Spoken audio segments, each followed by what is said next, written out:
Welcome back to The Explainer. Okay, today we're breaking down a truly dramatic, character-driven story of colliding worlds, unbelievable tension, and, honestly, some pretty unexpected romance.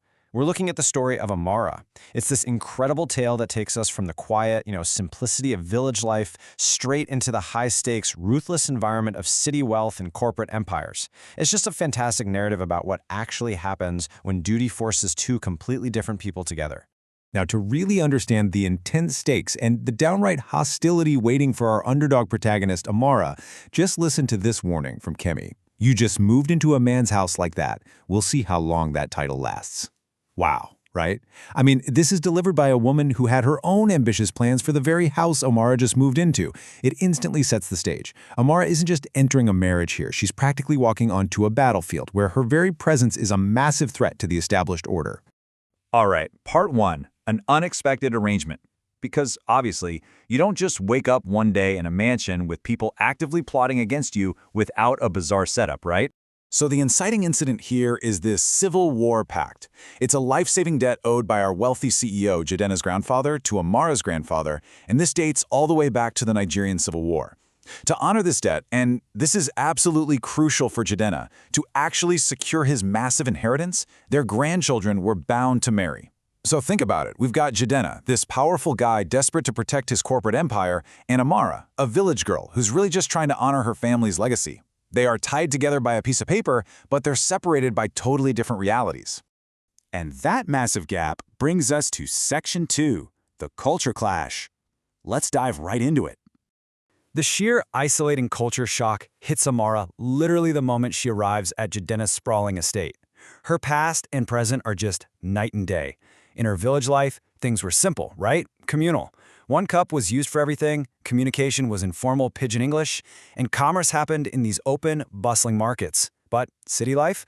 Oh man, it's an exhausting maze of arbitrary rules. Amara's suddenly faced with complex cutlery. A fork for this, a spoon for that. She's even assigned a private English teacher to essentially modernize her speech. Plus, she's living behind these massive automated gates. There's actually this moment where she innocently questions if a tinted window is actually a mirror.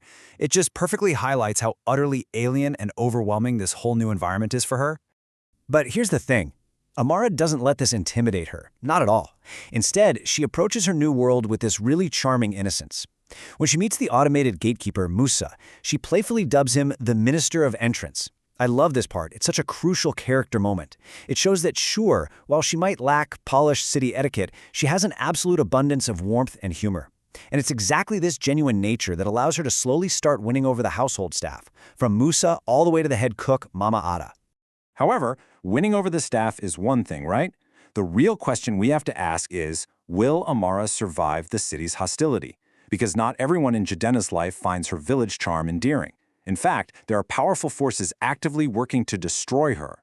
Which brings us to Section 3, Rivals and Tests. Things are about to heat up. The culture clash was really just a warm-up. Now, the external pressures start actively trying to break Amara and Jaina apart, and this builds immediately through Kemi's ruthless tactics. Remember Kemi, the woman Jaina was originally supposed to marry? Yeah, she initiates this highly calculated sabotage attempt. First, she sends an unapproved invitation to a fancy corporate luncheon, fully expecting Amara to humiliate herself and Jaina in high society. And if that wasn't enough, second, she audaciously shows up uninvited to spend the entire weekend at their house. But, spoiler alert, her malicious plan completely backfires. When Jaden discovers the fake invitation, he actually furiously defends Amara. He explicitly states he refuses to let Kemi feed his wife to the wolves. And this brilliantly illustrates the stakes, which hit a total breaking point when Jidenna's own mother steps in. She offers Amara a massive 10 million naira bribe. To put that into perspective, it's a life-changing amount of money. The proposition is incredibly simple. Just pack your bags, leave my son alone, and walk away from this marriage forever. So the pressure isn't just coming from a jealous ex anymore. It's raining down from the ruthless matriarch of the family herself. But Amar's response? It completely shatters the mother-in-law's cynical worldview. She tells her point blank, I don't marry him for money. I marry him to honor my grandfather. We get integrity for village. She flat out rejects the 10 million naira, no hesitation. Her unshakable integrity and pure heart completely disarmed Jidenna's mother, ultimately earning her a begrudging yet very genuine respect that no amount of money could ever buy. All right, moving on to Section 4, a shift in the heart. Amara's resilience doesn't just change the mother-in-law's perspective, it fundamentally alters the dynamic between our two protagonists. The crucial point here is that Jidenna finally steps up and takes definitive action. He establishes firm boundaries. He officially kicks Kemi out of his house, making it crystal clear that, hey, boundaries matter now that he's a married man. Furthermore, he moves Amara out of those isolated guest quarters and straight into his primary bedroom. This is a massive, massive turning point in their story. It signals his transition from seeing Amara as this burdensome contractual obligation, to actually recognizing her as his true partner and wife. But, of course, just as things are looking up, we hit Section 5, Crisis at the Company. We have officially reached the tense climax of our story. Let's walk through this rapid sequence of events because it happens fast.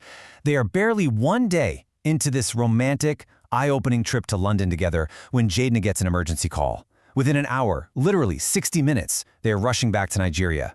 Over the next 12 hours, Jidenna is plunged into a tense corporate investigation over a massive internal record inconsistency. The stress is so immense, so overwhelming, that within 24 hours, Jidenna actually falls physically ill. It then takes 48 hours of relentless verifying and checking before the terrifying issue is finally resolved. Now, when the powerful CEO finally breaks down under the weight of his empire, Amara steps up with unwavering support. She stays by his bedside all night long. When the household staff tries to step in and, take over, she firmly refuses to leave his side, letting Mama Ada know that as his wife, she is entirely in charge of his care. She continuously prays for his wisdom, his health, and a safe resolution. She absolutely proves her loyalty in his darkest hour, showing Jidenna that he no longer has to carry the immense weight of his corporate world all by himself. Having weathered that terrifying storm together, the foundation of their relationship is permanently solidified. Which brings us to the joyous final act, Section 6, a wedding by choice. Jidenna decides that their first wedding, the one forced by a dusty, decades-old duty, well, it simply isn't enough. Making this incredibly powerful declaration, he tells her, "If I had another lifetime, I'd still search the whole world just to find you again." I mean, wow. He orchestrates this massive, breathtaking vow renewal. He basically wants the entire world to know that this second wedding, it is not a family obligation, it is a beautiful, conscious choice they are making together, out of profound, undeniable love. And the culmination of this whole event features the ultimate surprise.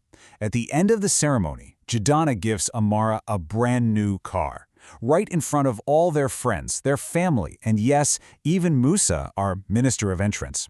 The woman who was initially written off as just an illiterate village wife is rightfully crowned and celebrated as everybody's absolute dream bride.